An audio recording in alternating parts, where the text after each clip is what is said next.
Hello there, I am Dia. Today I am going to talk about Marx's idea of history repeats itself. But have you ever given a thought that why Marx said history repeats itself? Or that the first one is tragedy and the second one is farce?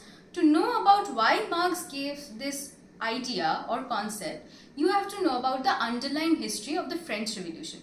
Not the first one, but the second one, which has Louis Bonaparte on it. And his struggle and the revolution making him a hero is what led Marx to say history repeats itself. Marx, in his writing of the 18th Brumaire of Louis Bonaparte, which he published in 1851 in a New York magazine called Die Revolution, explained the difference between a proletariat revolution and a bourgeois revolution. But what is the exact difference between proletariat revolution and a bourgeois revolution? He says that a bourgeois revolution is mostly successful, but in context to that, a proletariat revolution is more interrupted, long-lived, and achieving success can be a little difficult than a bourgeois revolution.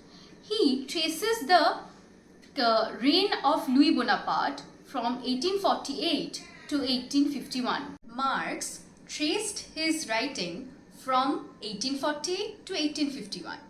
But from the February 1848 and to December 2nd, 1851. But why February is important in Marx's writings for case of Louis Bonaparte?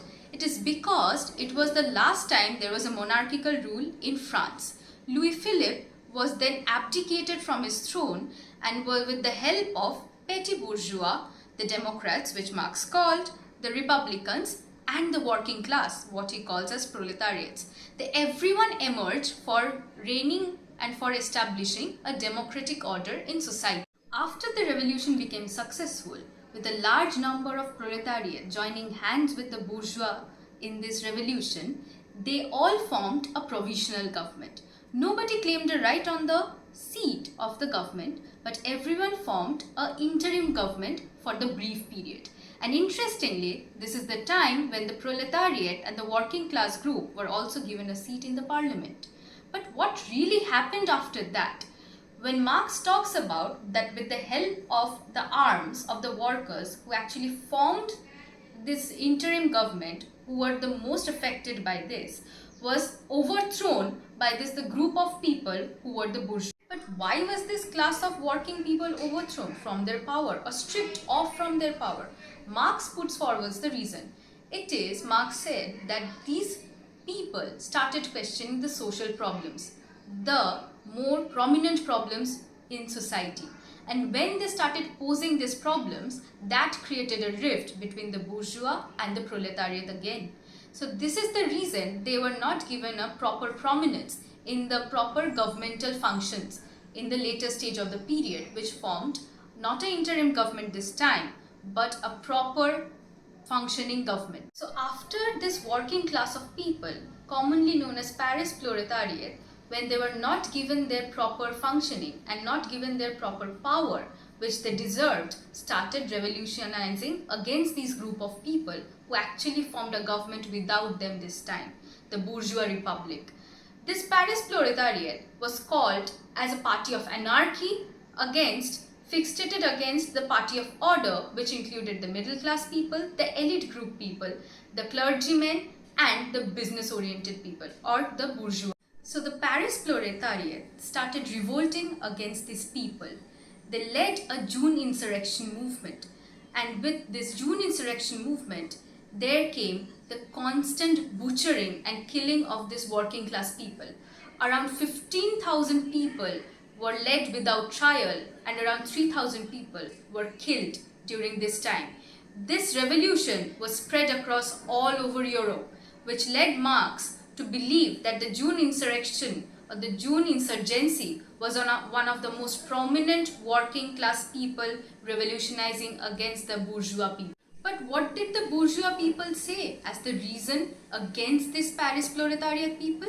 They said, as the party of order, they are supporting family, religion, and institutions of stability against the party of anarchy, which they called and coined to the Paris proletariat people, said will be destabilizing the society.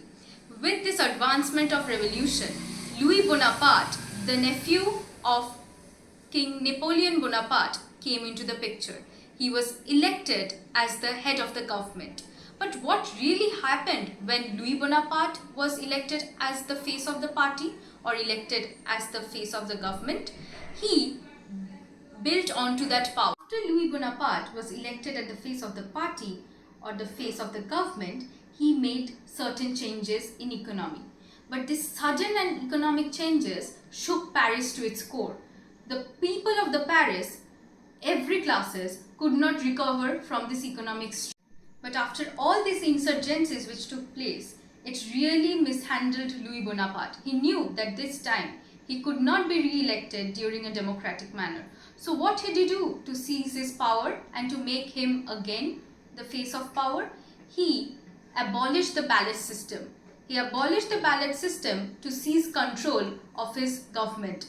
He re-elected himself through power and then again formed the face of the government, and which they before abolished the monarchy.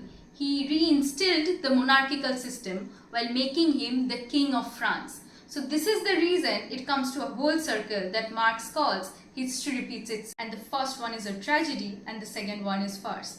The people who revolutionized to demolish monarchy and to perform in a democratic manner in a state went back to the monarchical system which they revolutioned against all this time.